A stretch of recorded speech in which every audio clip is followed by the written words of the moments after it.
ఏలూరు నగరంలోని ఆశ్రమ్ ఆసుపత్రిలో శనివారం స్మాల్ అండ్ మీడియం ఆసుపత్రుల నిర్వహణ ఏ విధంగా నిర్వహించాలనే అంశంపై డాక్టర్ల బృందంచే అవగాహన సదస్సు నిర్వహించారు. ఈ అవగాహన సదస్సులో దేశంలోని వివిధ రాష్ట్రాల నుంచి ప్రముఖ వైద్యులు హాజరయ్యారు. ఈ సందర్భంగా పలువురు వైద్యులు మాట్లాడుతూ హృదయాలకు చేరువగా ఆత్మీయతతో కూడిన సంరక్షణ, నమ్మకమైన వైద్యం అందే విధంగా ఆసుపత్రుల నిర్వహణలో ప్రభుత్వం నుంచి తీసుకోవాల్సిన లైసెన్సులు, అదేవిధంగా హాస్పిటల్లో చేరిన రోగులకు, రోగి బంధువులకు ఆసుపత్రి ద్వారా ఏ విధమైన సేవలు అందించాలనే అంశాల పట్ల కాలేజీ వైద్య విద్యార్థులకు అవగాహన కల్పించారు.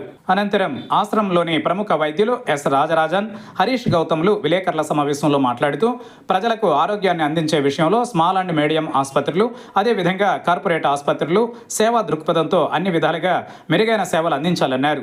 శనివారం జరిగిన సదస్సులో తమిళనాడు, తెలంగాణ, ఆంధ్ర, కర్ణాటక తదితర రాష్ట్రాల నుంచి వైద్యులు విద్యార్థులకు తమ అనుభవాలను, అంతేకాకుండా విధి నిర్వహణలో బాధ్యతగా రోగులకు సేవ చేసే విషయం పట్ల అవగాహనతో కూడిన ఆరోగ్యమే లక్ష్యంగా సేవలు అందించాలని తెలిపారు.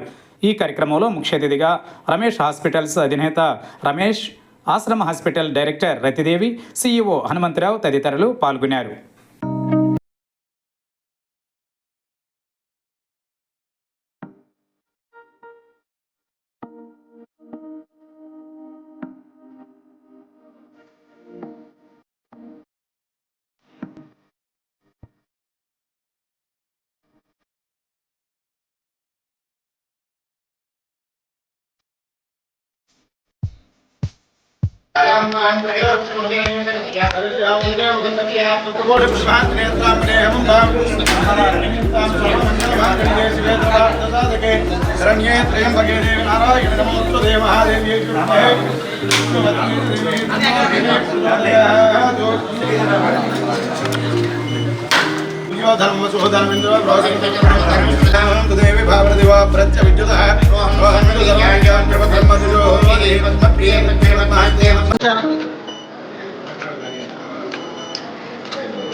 సాధారణంగా ఆహ్వానం పలుకుతున్నాం.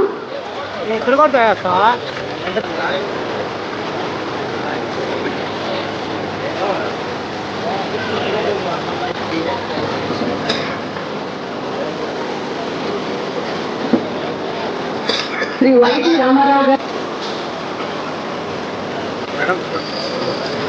శ్రీ పెద్దపోయిన శివప్రసాద్ గారు మార్కెట్ యార్డ్ గారిని సాధారణంగా ఆహ్వానిస్తున్నాం.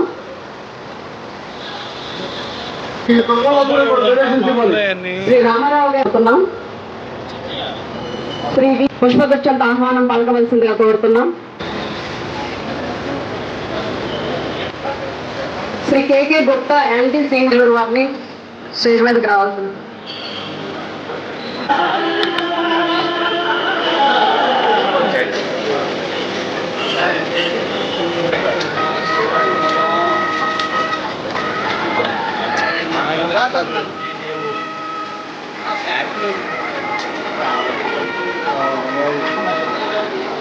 ఆరోగ్యశ్రీ ప్రభుత్వం ద్వారా అడిగారు 100% తెప్పించి ఏర్పాటు చేసి సామర్థ్యం ఉంటే కంపల్సరీగా నలుగురు ద్వారా ల్యాబ్ కూడా తీసుకుని వాళ్ళు చేస్తారు. బాగా బడ్జెట్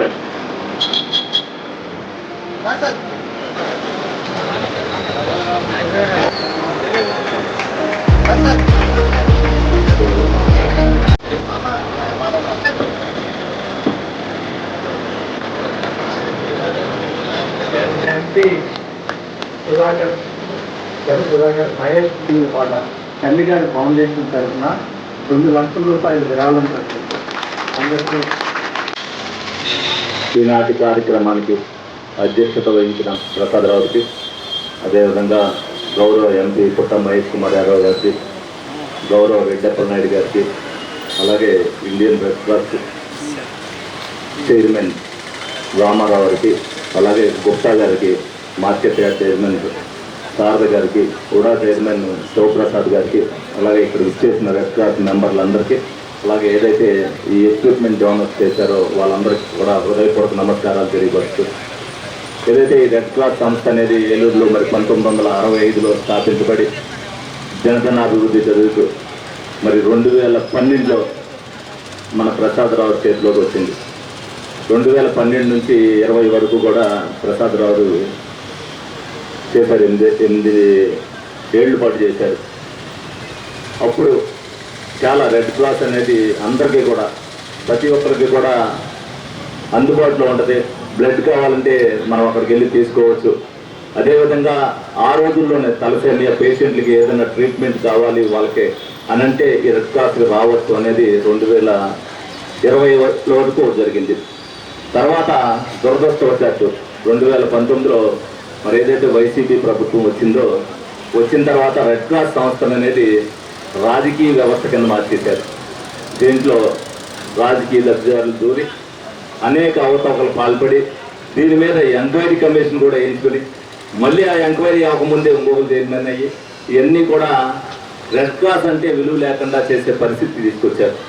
మరి మేము అధికారంలోకి వచ్చాక ఎట్టి పరిస్థితుల్లో రెడ్ క్రాస్లో రాజకీయ వ్యవహారాలు ఏవి కూడా ఇందులో దూరకూడదన్న ఉద్దేశంతో ఏదైతే స్వచ్ఛంద సంస్థగా ప్రసాదరావు గారు అండ్ టీం చేస్తారని ముందుకు వచ్చారో వాళ్ళకి చేయమని చెప్పి మరి వాళ్ళందరూ కూడా చైర్మన్ గారి దగ్గర తిరిగినప్పుడు కానీ, కలెక్టర్ గారి దగ్గరికి తిరిగినప్పుడు కానీ, గౌరవ ఎంపీ గారు అవ్వచ్చు, మేము అవ్వచ్చు, డెఫినెట్గా వాళ్ళందరూ అయితే మంచి కార్యక్రమాలన్నీ కూడా వాళ్ళు చేస్తారని చెప్పాం. మా అంచనాలకి మించి ఆ రోజున మేము ఏదైతే బాధ్యత వాళ్ళకి ఇచ్చామో అంచనాలకి మించి ఈరోజు రాష్ట్రంలోనే రెడ్ క్రాస్ అంటే ఏలూరు అంటే రెడ్ క్రాస్ కింద తీర్చిదిద్దినందుకు మరి ప్రసాదరావు గారిని అభినందిస్తున్నా. అలాగే డోనర్స్ కూడా వీళ్ళైతే టీం వర్క్ చేస్తున్నారో దానిలో భాగంగానే మరి కాఫీ సంస్థ చేసిన సుందరరావు గారు మరి 2 మిషన్లు మరి డయాలసిస్ పేషెంట్కి ఇవ్వటం, అలాగే బిల్డింగ్ కోసం మరి 65 లక్షల రూపాయలు మరి గుప్తా గారు మనకు అందించడం, అదేవిధంగా తలసేమియా పేషెంట్లకు అవ్వచ్చు, అలాగే ప్లేట్లెట్స్ తగ్గిన వాళ్ళకి అవ్వచ్చు, అదేవిధంగా ఎల్ఎఫ్టీ టెస్టులు, అలాగే రెగ్యులర్గా వాళ్ళు ఎవరైతే తలసేమియా పేషెంట్లు ఉన్నారో వాళ్ళకి బ్లడ్ శాంపిల్స్ తీసుకోవడం, వాళ్ళని ఎడ్యుకేట్ చేస్తూ రెడ్ క్రాస్ సంస్థ కూడా ఏదైతే పెద్ద హాస్పిటల్ ఇక్కడ ఉందో దానికి డ్యూటీగా పేషెంట్లకు కూడా పనిచేయడం జరుగుతుంది. ఇవాళ సీఎంఆర్ రిలీఫ్ ఫండ్ చెక్స్కి అయితే ఎంపీ దగ్గరకో ఎమ్మెల్యే దగ్గరికి పోవాలని తెలుసు, బట్ ఆ డిసీజ్ వస్తే ఎక్కడికి పోవాలో తెలియదు వాళ్ళకి. ఆ అవేర్నెస్ ప్రోగ్రామ్ కూడా మనం చేయాల్సిన అవసరం ఉంది. ఇవాళ హెల్త్ కేర్ ఎట్టి పరిస్థితుల్లో 2026లో ఉన్నాం. ఇవాళ ల్యాబ్లో కొత్త టెక్నాలజీ ఇవాళ ప్రసాద్ గారైనా కానీ వాళ్ళ టీం అయినా కానీ కొత్త టెక్నాలజీ ఇవాళ తీసుకొని వచ్చి పెట్టి దానివల్ల ఇంకా డిసీజెస్ని ఐడెంటిఫై చేయడానికి ఇంకా బాగా సులభంగా ఉంటుంది.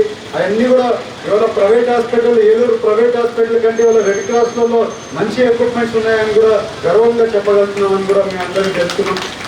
ఇవాళ ఎట్టి పరిస్థితుల్లో రెడ్ క్రాస్ వాళ్ళని కోరేది నేను ఏంటంటే అవేర్నెస్ ప్రోగ్రామ్స్ పల్లెల్లో కూడా చేయండి. ఫలాని డిసీజ్ ఉందంటే రెడ్ క్రాస్కి వస్తే ఇలాంటి టెస్ట్లు అయినా కానీ ఇలాంటి ట్రీట్మెంట్ చేస్తామని కూడా కొంచెం పల్లెల్లో కూడా ఇది చేయండి. మన దగ్గర ఆల్మోస్ట్ 1700 పంచాయతీలు ఉన్నాయి. 1700 పంచాయతీల్లో అవేర్నెస్ ప్రోగ్రామ్ కొంచెమైనా చేస్తే చాలా మందికి ఉపయోగపడుతుంది. ఎవరెవరికో తెలియక అక్కడక్కడే ఇదైపోయి చిన్న చిన్న హాస్పిటల్స్లో అక్కడ ఉండే పక్కన ఉండే హాస్పిటల్కి వెళ్ళినా వాళ్ళు కరెక్ట్గా గైడెన్స్ చేయలేక చాలామంది వాళ్ళ ప్రాణాలు కోల్పోతున్నారు. ఆ రకంగా ఇవాళ మీరు చూస్తే ఏలూరు జిల్లాలో ఒక పెద్ద ప్రాబ్లం ఏంటంటే ఈ హార్ట్ స్ట్రోక్. ఇవాళ నేను 5,50,00,000 సీఎంఆర్ రిలీఫ్ ఫండ్ చెక్స్ ఇస్తే దాంట్లో 70% ఈ హార్ట్ స్ట్రోక్ వచ్చి చనిపోయిన చాలామంది ఉన్నారు. హార్ట్ స్ట్రోక్ వచ్చి వాళ్ళు ఇమ్మీడియట్గా హాస్పిటల్కి రష్ చేయడమో లేకుంటే వాళ్ళని ఇది చేయడమో ఇది లేక కొంచెం ఈ అవేర్నెస్ లేకుండా చాలామంది ఈ హార్ట్ వల్ల చనిపోయేటోళ్ళు కూడా చాలామంది ఉన్నారు. దాన్ని కూడా రెడ్ క్రాస్ వాళ్ళు కొంచెం అది కూడా ఇంప్లిమెంటేషన్ చేయగలిగితే హార్ట్కి సంబంధించి కూడా ఇంకా కొంచెం మంది ప్రాణాలు మనం సేవ్ చేసుకుని అవుతామని తెలుసుకుంటూ, అలాగే ఇవాళ ఎక్కడైనా కూడా ఒక స్టంట్ వేయించుకోవాలంటే మామూలు వ్యక్తికి 70,000 నుంచి ₹1,00,000 అవుతుంది. ఆ స్టంట్ వేయించే చికిత్స కూడా మన రెడ్ క్రాస్లో ఉందంటే ఇంకా కొంచెం వాళ్ళకు కూడా హార్ట్ వాళ్ళకు కూడా ఇదవుతుంది. ఎందుకంటే నేను 70% అంటే ఆల్మోస్ట్ 4 కోట్ల వరకు ఓన్లీ వీళ్ళకి చనిపోయిన వాళ్ళ ఫ్యామిలీస్కి 4 కోట్ల సిఎంఆర్ రిలీఫ్ ఫండ్ చెక్స్లో ఇచ్చామంటే ఎంత ఇష్యూ ఉందనేది కూడా మీకు అందరికీ తెలుసు. నాకు ఈ అవకాశం ఇచ్చిన ప్రతి ఒక్కరికి పేరు పేరున నమస్కారాలు, ధన్యవాదాలు. దాన గుణం కలిగినటువంటి సమాజ సేవలో ఎంతో ముందున్నటువంటి పెద్దలు మడిపల్లి మోహన్ గుప్తా గారికి అందరికీ కూడా పేరు పేరున హృదయపూర్వకమైనటువంటి అభినందనలు తెలియజేస్తా ఉన్నాను. ఎందుకంటే ఎంతోమంది దానాలు చేసే సేవ పట్ల ఉన్నటువంటి ఆదరణతో దానం చేయాలన్నటువంటి ఒక మంచి ఆలోచనతో ఉన్నటువంటి చాలామంది ఒక సహకారంతో ఈ యొక్క రెడ్ క్లాస్ అనేది ముందు నడుస్తుంది. రెడ్ క్లాస్లో ఒక మార్పు తీసుకురావాలంటే ఆ బోర్డు ఏదైతే చైర్మన్ గారు, వారి యొక్క డైరెక్టర్స్ అందరి యొక్క కోఆపరేషను, మరి స్థానికంగా ఉండేటువంటి ఎమ్మెల్యే గారు, ఎంపీ గారు, ప్రజాప్రతినిధులు, ప్రభుత్వం అందరి యొక్క సహకారం ఉన్నప్పుడు మాత్రం ఇవన్నీ కూడా విజయవంతంగా ముందుకు తీసుకెళ్ళడానికి అవకాశం ఉంటుంది. ఆ వైపుగా మన ప్రత్యేకంగా మన ఏలూరు హెడ్ క్వార్టర్ ఉన్నటువంటి రెడ్ క్లాస్ అన్ని సౌకర్యాలు కల్పిస్తుంది. మరి ఈరోజు ఎంతో కాస్ట్ కలిగినటువంటి పరికరాలన్నింటినీ కూడా టెక్నాలజీ అంతా కూడా సమకూర్చడం, దాన్ని ఈ రోజున ఎంపీ గారు అందరికీ చెప్తున్నట్టుగా ఓపెన్ చేయటం. ఎందుకంటే మనిషికి ప్రధానమైనటువంటిది, చాలా అవసరమైనటువంటిది బ్లడ్. ఆ బ్లడ్ అందరికి చాలామంది మరి యాక్సిడెంట్లో కానీ లేకపోతే బలహీనపడినప్పుడు బ్లడ్ సరిగా లేకపోవడం కానీ అనేకమైనటువంటి వ్యాధులు వచ్చినప్పుడు కానీ మరి మరణించడం జరుగుతుంది. దానికి బ్లడ్ ఈ రోజున సకాలంలో అందించే విధంగాను మరి ఇక్కడ అన్ని టెస్టులు ఫ్రీగా టెస్టులు చేసి మంచి టెక్నాలజీని తీసుకొచ్చినటువంటి రెడ్ క్లాస్ చైర్మన్ గారికి, వారి యొక్క టీం అందరికి కూడా హృదయపూర్వకమైన అభినందనలు తెలియజేస్తా ఉన్నాం.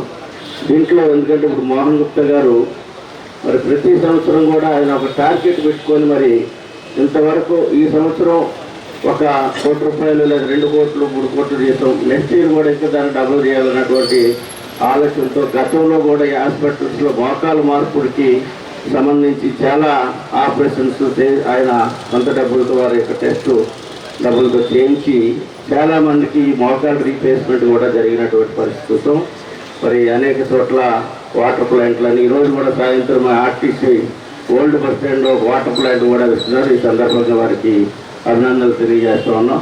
ఎమ్మెల్యే గారు సారథ్యంలో మన అరుదైన డిసీజులైన తలసీమియా, సికిల్ సెల్ మరియు హిమోఫిలియా వ్యాధులకు సంబంధించిన ఇంకా ఎడిషనల్ ఫ్లోర్ ఇంకా బెస్ట్ పెంచడానికి కావాల్సిన సదుపాయాలు కల్పిస్తూ గుప్తా గారి దానంతో ఈరోజు ఫౌండేషన్స్తో వేస్తున్నాం. దానివల్ల ఆంధ్రప్రదేశ్లోనే ఈ యొక్క వినూతనమైన సెంటర్ అవుతుంది. దీనికి ముఖ్య కారకులు 2013లో ఆ రోజు కలెక్టర్ గారు శ్రీ వాణిప్రసాద్ గారు ప్రారంభించారు. తర్వాత వాణిమోహన్ గారు వీళ్ళకి ఏర్పరచడం కోసం ఒక బ్లడ్ బ్యాంక్ అనేది ఏర్పరచడం స్టార్ట్ అయింది. 2018 నాటికి శ్రీ వెలమాటి చంద్రశేఖర్ జనార్దన్ గారు ఎప్పుడైతే ఈ తలసీమియా సెంటర్ బిల్డింగ్ ఏర్పరచాలి మెడిసిన్ రాష్ట్రంగా ఆ రోజున వారు 1 కోటి రూపాయల వితరణతో ఈ బిల్డింగ్ శంకుస్థాపన జరిపి 2018లో దీన్ని ఓపెన్ చేయడం జరిగింది. ఈ కార్యక్రమం అరుదైన వ్యాధులైన వీటికి ఆంధ్రప్రదేశ్లోనే ఇది మొదటి సంఖ్య. కానీ కాలక్రమాన గడిచిన 5 సంవత్సరాల మేనేజ్మెంట్ మార్గం వల్ల పురోగతిలో కొంత